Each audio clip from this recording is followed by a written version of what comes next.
Broadcasting from the business capital of the world, this is the Podcast Business News Network. This gentleman has written a book that is getting a lot of attention. Great reviews on the book as well. And it's about the libertarian movement, liberals. The Liberal Record is the name of the book, How Liberals Change the World. In past episodes, we've been talking about a number of different issues and how it connects to liberals. Interestingly, he's not registered as one. He just wants to set the record straight, so to speak, with the facts. Literally 3 years of research has gone into this book. He says we have a revelation coming later today in this podcast that he's going to talk about. And we're going to get unpacking on a lot of issues again as well. Marcelo Brazzi is back with us on the program. Marcelo, welcome. How are you doing today? I'm doing great, Steve. It's a pleasure to talk to you. You know, it's I always get good questions from you, and so it's very good. Yeah, great to have you here again. Congrats on the book and the reception of the book. One thing we have never talked about, hit up a bunch of different issues, including healthcare, the economy, guns, global warming, in connection with liberals. What are your thoughts on that? Yeah, let me just start off, first of all, reiterating that I'm an independent, registered independent.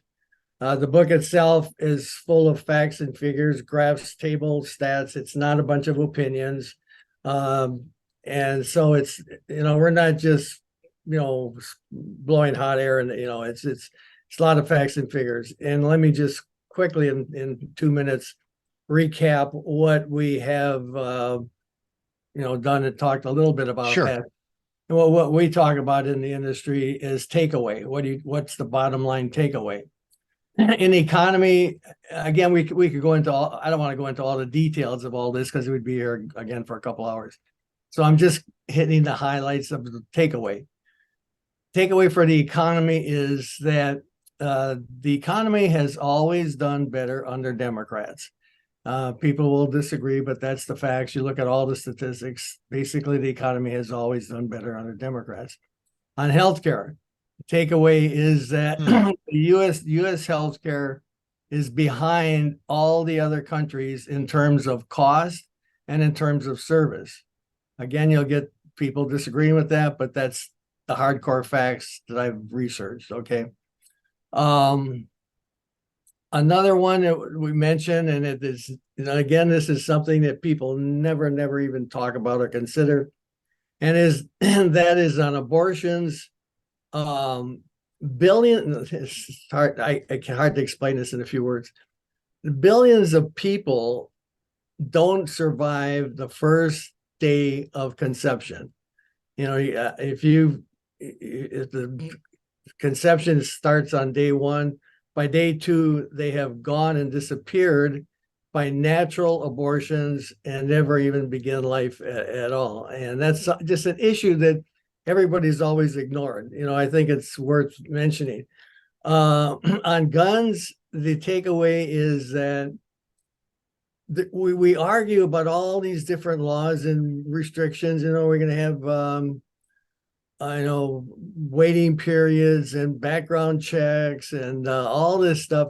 And that's all a big distraction. You don't think so, but it is. It's a big distraction on the bottom line. The bottom line is that we will always have mass murders, gun killings, shootings, all that stuff. We're going to always have that unless we stop voting for Republicans. And I'm saying that because every issue that's ever brought up in Congress and the states and everything, Republicans have gone, even though the majority of the people want these things. The majority of the people want background checks. The Republican Congress voted 100% against that. So again, the bottom line is that I hope people can understand is that we need to, when you go to the polling booths, think about what's important. And important is all these killings. All these killings should be number one issue. And with that, the big issue, you really have to stop voting for Republicans. That's that's where I'm coming from. So anyway, Oh, one last point. One last point, and that is, and all these issues we talked about, I am very upset with Democrats for never mentioning them. They never mentioned the economy. They never mentioned healthcare. They never mentioned these abortion issues. They never, none of that stuff. And it's very disappointing that Democrats are. I don't know. I don't get why they just don't know how to. They don't know how to campaign. They're great at government. The Democrats are great at government, but they're terrible at campaigning. Terrible. They're a disaster. But they're great at government. So Hmm. anyway, that's my little wrap up of some of the things we talked about. Um, And I want to jump in here, and I appreciate the recap. Uh, Very insightful and a reset for everybody.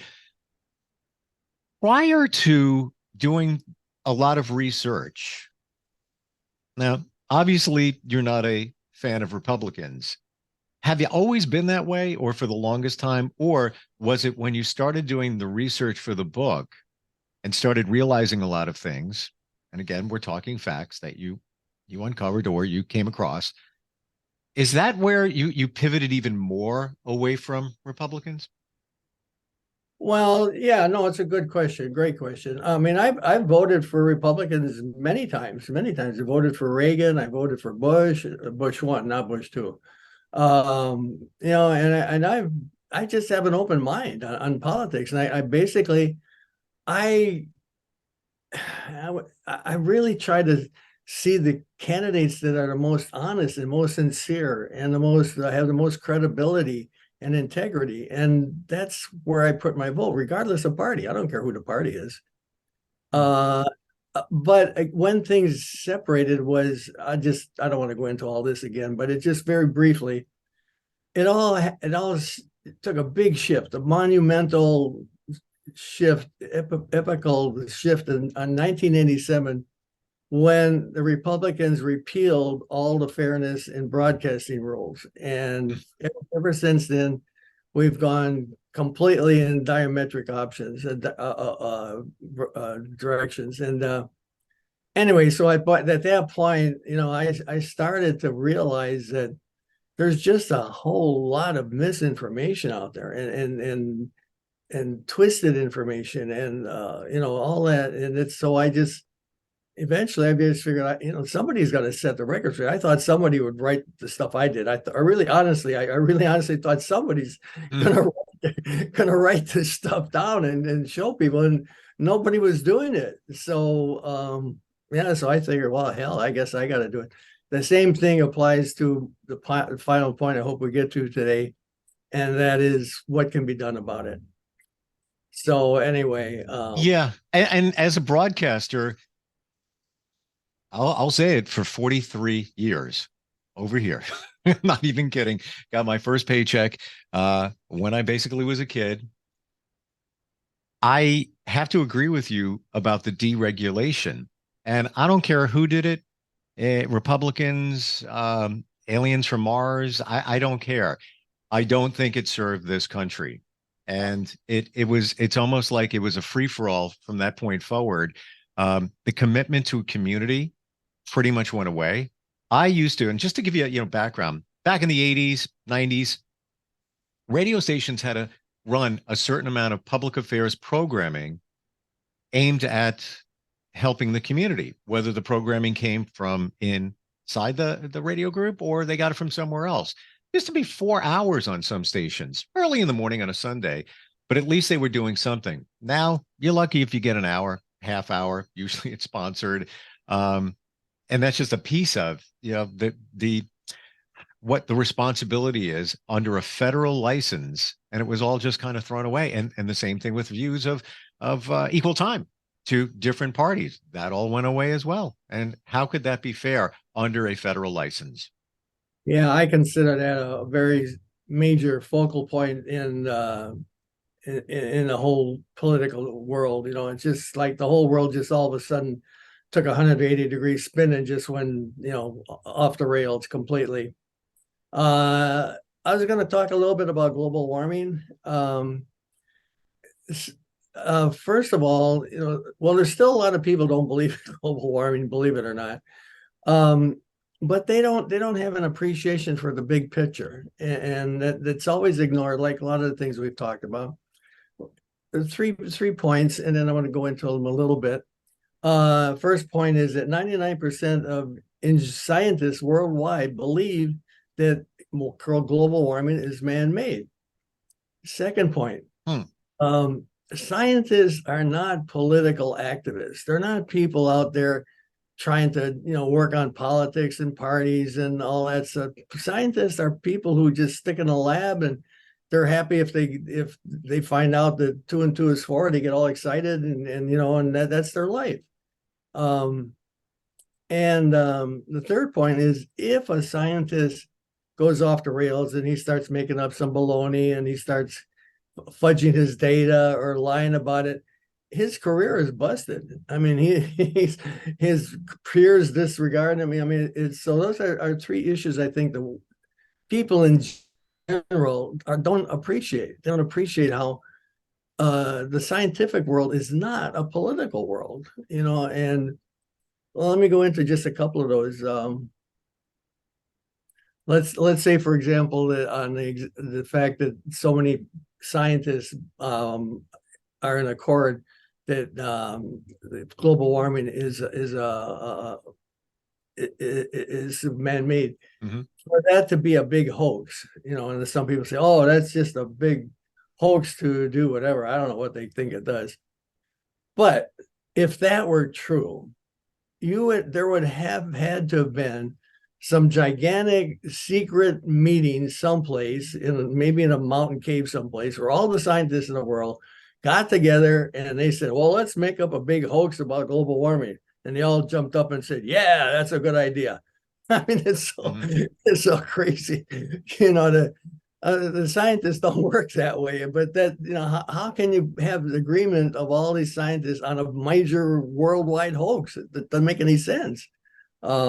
And then the scientists themselves individually, they spend like almost half their years of their life in school getting bachelor's degree, master's degrees, PhDs, and all that. And they study writing papers, and they do all their whole life is dedicated to uncovering things like that, and that's their point of view of the world.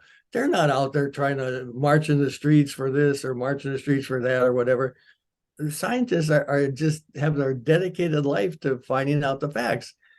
And a lot of people think, well, they're just out there making, blowing smoke for whatever. And finally, again, a side point on that is that if some scientists were to get up in a presentation, I've done a lot of presentations, and get up in a big convention and say things that are goofy and baloney and lies and all that stuff, that person would be quickly exposed. They would be basically excommunicated from the community. They would probably lose their jobs. All their peers would lose all their respect and credibility for them, and they would their careers would be, they would lose their jobs and everything. So I mean, they were saying there's no upside. There's no upside to making up a bunch of baloney and a hoax about global warming. I mean, there's no reason why anyone would do that. Any scientist, anyway. Let me go just a little bit farther. There's a website out there that I really encourage people to check. And it goes into, well, there's a long list of 200 rebuttals, 200 rebuttals on each and every little thing that the deniers have listed, and then let me first give you the website, and then I'll repeat it again later. It's called all lowercase, one word, skepticalscience.com/argument.php. Now they'll address all these issues like global warming is a normal cycle, it's sunspots, it's bad models, it's volcanoes, it's record snow, et cetera, et cetera, et cetera. And they go through all of these objections, and they present results at three levels. a basic level, which just kind of highlights a summary of the why that is wrong. They'll have an intermediate level, which goes a little bit deeper into the reasons and rationale. And they actually have a third level of rebuttal where they actually go into all the data and statistics and calculations and monitor and all that stuff. If you want to go into it at that level, most people don't. But I'm just saying there's a comprehensive source of information that it just shows where all the stuff that they object to is wrong. Just a one little example. They say, well, we've always had global warming, it gets cold and we have ice ages and then heat waves and all that stuff. Yes, it's true. Howsoever, the global warming we're going through today has occurred over a mere 100 or less years, 100 years. In global terms, the globe changes in over millions of years, thousands and thousands of millions, not in just a handful of decades. That's never happened. Never, never, never. And by the way, I want everybody to know, don't mean to cut you off, but I think this is impactful. You have a engineering background, a huge one. So it's not just you're some dude reading stuff on the internet. When you see something, you analyze it from a different set of eyes based on decades of that type of experience. Just need that to be out there. Well, yeah, no, I agree with you, but on the other hand, I think everybody should be more objective minded, open minded about anything. I mean, you don't have to be a PhD in space rockets like I am, but they should just be natural common sense tells you to be open minded and look at the facts and figures. Okay. But the difference here is, Marcelo, if we were talking about open heart surgery, and let's say you had a medical background, obviously I don't, and we looked at it and, I'm looking at some basic stuff, how it works. You're going a little bit deeper into, the muscles of the heart, the arteries, all of that. So you've got a little bit more going on there, which I appreciate. And I think we all do. It's objectively from a scientific background, looking at what we're talking about here. So I think, for me, that's a plus. It's what I'm saying. Yeah, I agree. And I just, sometimes I get frustrated at people. They just, sure. I have many examples I could give you, but we got a limited amount of time. Let me try to get to my third point, and that is the remedy for this situation. And the situation we have people that they are. Well, goes back to your favorite quote and my favorite quote. You can't win an argument with facts. And that's true. People get bought into some argument, whatever, and nothing will change them. They had COVID hoaxes. They all believed that. They had global warming hoaxes. Everybody believed that. The 2020 election lies. They believed all that. All the Trump's lies. They believe all that. And even though facts and figures and numbers show it's all wrong, they don't change. Nothing is ever going to change them, whether it's healthcare or the economy or global warming or guns or taxes or Trump. Some people change. I'll be honest. There's moderates and independents and other people, but the hardcore people, which is about 25% of the electorate, which is unbelievable, but they'll never believe anything that they don't already believe. They often say, or I often say, they say, well, my mind is made up. Don't confuse me with the facts. Okay. So, but you can't win an argument with facts. Yeah, right. Here's my solution. And believe it or not, it requires, let me back up just a little bit. About 30 to 70% of people are open to the secession of the states, and some of the states are much more into that and much more advocating that. A lot of people are actually talking about civil wars, and that's ridiculous. But there's a big movement towards dissolving the Constitution and all that stuff. Okay, but here's the bottom line, or the magic bullet. Believe it or not, all we have to do is change one line in the Constitution. One line. It's all we got to change. And that's Article 6, Paragraph 2. Article 6, Paragraph 2. Write that down. There's going to be a test later. Yeah. that article states that the federal Constitution overrides all state constitutions and laws, all state laws and constitutions. Now, my proposal is that we let the states go their own way on many issues, not all of them. We still have to have a national level on military, on international affairs, on passports, federal taxes, stuff. So you still have to have a federal government for many things, interstate commerce and a lot of things like that. So you retain that. However, other things like recently we've let abortions default to the states. Well, we could do that with almost everything. All the items we're talking about: healthcare, economy, guns, global warming, all that stuff. We could leave it all to the states. Well, here's an interesting side point.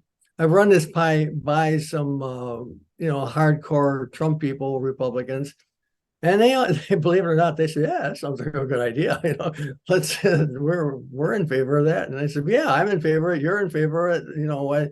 It should work. We still retain the United States as a country. The United States still it's not you're busting up the United States into 3 countries or whatever.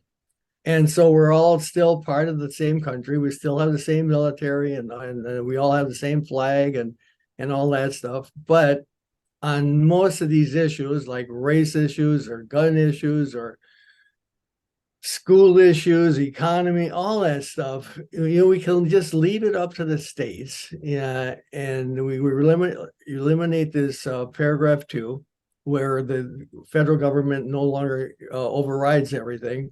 You could have different, like right now, we still have different laws on marijuana, different laws on AR-415s, education. We already have a lot of that going on now.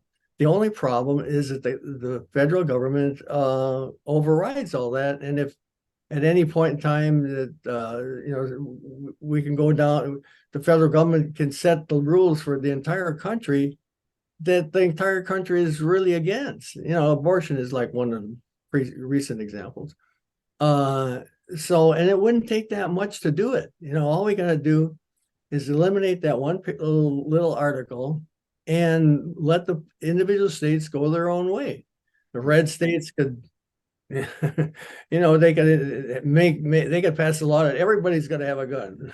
You must be, if you don't have a gun, you're go to jail or whatever. I'm just making up stuff. It's an interesting thought that you have. For me, it would take me a long time to get my head around it. I'm not saying it's a bad idea at all. I know. I'm a thinker. I'd have to process it. What are the ramifications? Just looking at all different scenarios. But right. I do see your point. Every state has different laws on many different things, and what confusion there is when you go from one state to another. There's another reason to look at that. No, you're absolutely right. I'm not saying we got to do this. I'm saying that. I'm just throwing it up in the air and seeing what happens. I mean, let's talk about it. One of the objections, which may be very subtle and more people are not aware of, but it is a fact that currently, the blue states are supporting the red states. And what I mean by that is that if you look at the taxes paid and the returns to the state, the blue states are the giver states and the red states are the taker states. And again, let me elaborate. The blue states pay more in taxes than they get in federal benefits, all of them, whether it's support for this, that, or whatever. The red states, and this is all documented, I'm not just pulling this out of the air, this is well documented. Mm-hmm. Red states get more federal money from the government than they pay in taxes.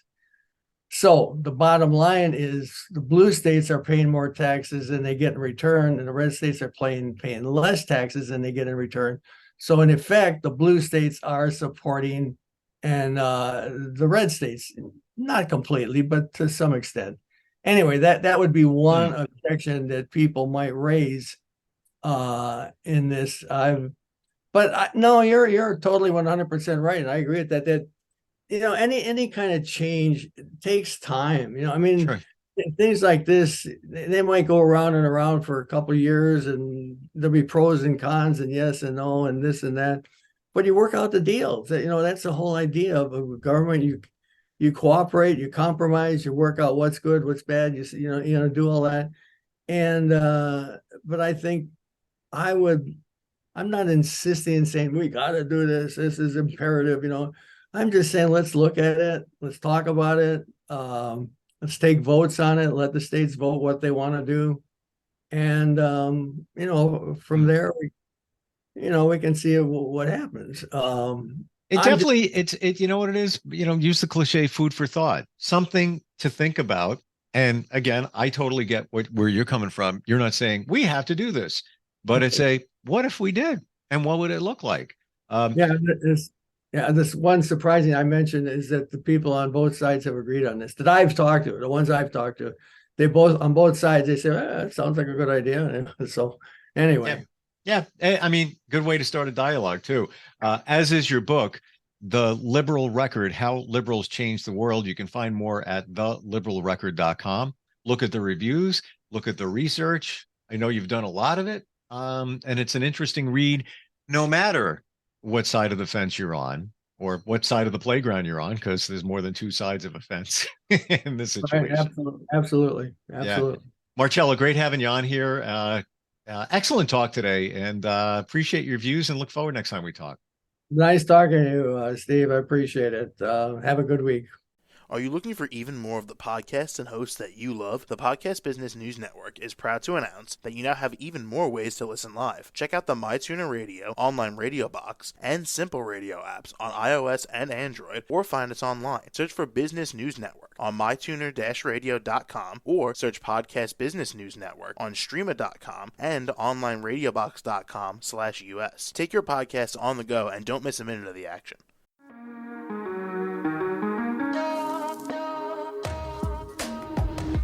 Broadcasting from the business capital of the world, this is the Podcast Business News Network.